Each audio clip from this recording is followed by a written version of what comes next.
If you happen to be watching this sermon on Sunday, May 3rd, when it's scheduled for release, then tomorrow, Monday, is the day when the first relaxation of our shelter-in-place orders will go into effect here in Alameda County.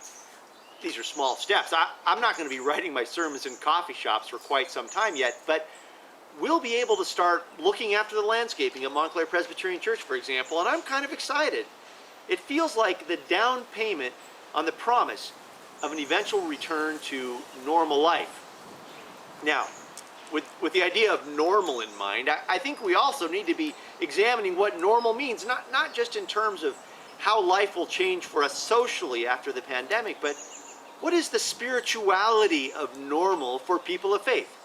I certainly grew up believing in the idea that God was most alive in the special, at worship on a special day, which is Sunday, in a special place, which was the sanctuary of Mendocino Presbyterian Church, where I grew up. I believed further that God was most especially alive at a distance from me, at summer camp at Westminster Woods, or maybe in the Sierra, where we went for our youth group skiing retreats every year.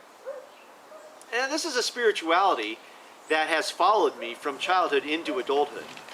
I still meet God in special ways on Sunday mornings in the company of joyfully imperfect saints and dreamers who gather for celebration at Montclair Presbyterian Church.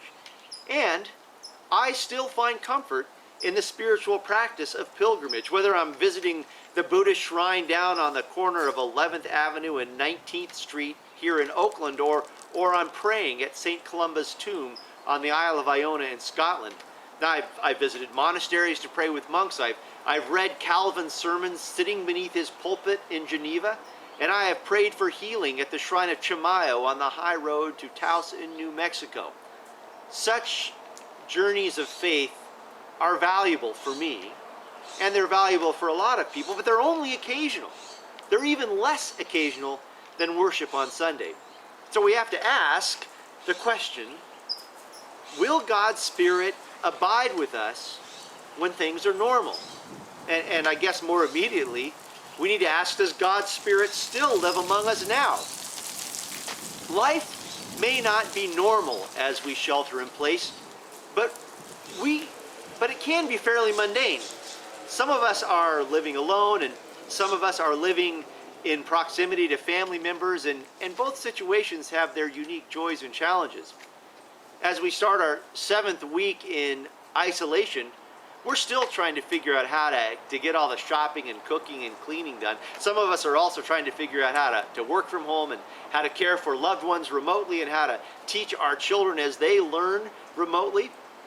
This isn't normal, but it's also not special. Or at least it's not special in the way that summer camp or a pilgrimage or a celebration in the church on the Lord's Day is special. So we should ask, where is God? Where is the risen Christ?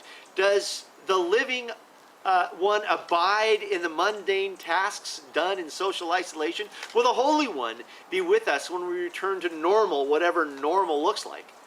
Will we have to make a pilgrimage to Jerusalem or Rome or Benares to find God? Well, in her sermon last week, Talitha reminded us that after hearing the news of the resurrection, Peter and some of the disciples went fishing because that is what they knew how to do. And they met the risen Lord doing what was, in a very profound way, doing their thing. Well, I'm inspired by Talitha's observations as I think about today's lesson, which is the story from Luke's Gospel, in which the resurrected Jesus walks with a couple of his disciples, unbeknownst to them, as they journey to the village of Emmaus. Along the way, Jesus talks with his friends, and eventually he is made known to them in the breaking of bread. With the message of Talitha's sermon last week still floating around in my brain, I found myself observing that Jesus didn't appear to his disciples on the road to the temple in Jerusalem, a place that would have been profoundly holy to the disciples. Instead, the risen Lord appears to his followers as they walk away from Jerusalem's formal holiness, as they journeyed home to a town so small that today no one knows exactly where it was. It's a place you cannot find on a map, And Christ opened their eyes to them in that place, not in the formal liturgy, nor in a formal sacrifice, but in a simple meal. To my way of thinking, this is a promise that God is with us even when we're doing something entirely ordinary. When we're walking home and having a friendly conversation, or sharing supper, or maybe even sweeping the floor. Now, of course, God is alive in wonderful ways in special times and in special places, but God also is alive, dancing among us in the mundane as well. We just have to look and listen.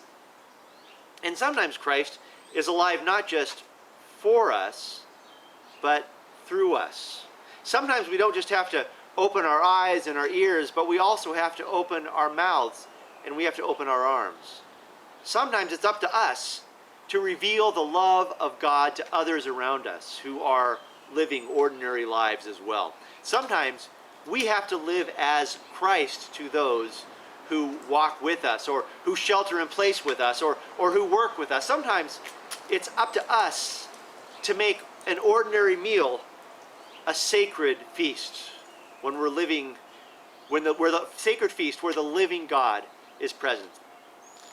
This means that we have to speak tenderly and gently and with good humor as we walk together through difficult times. It means that we have to be present and loving when we're eating together, or working together, or learning together.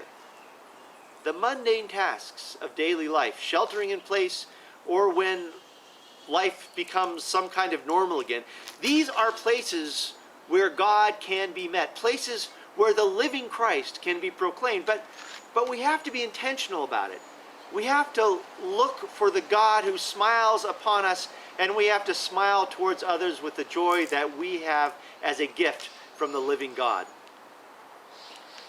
As I was finishing up this sermon, outside under the live oak tree in the manse garden, some kind of inchworm came floating down in front of my writing table. It was hanging from a gossamer, and I tried to blow it along its way so that it wouldn't land in my teacup. But the wind blows where the wind will, and that little larva on an invisible string went its merry way, refusing to be influenced by me. And I may be projecting here, but from where I sat, that little worm looked as happy as I think I would be if I were floating through the air on a beautiful spring day.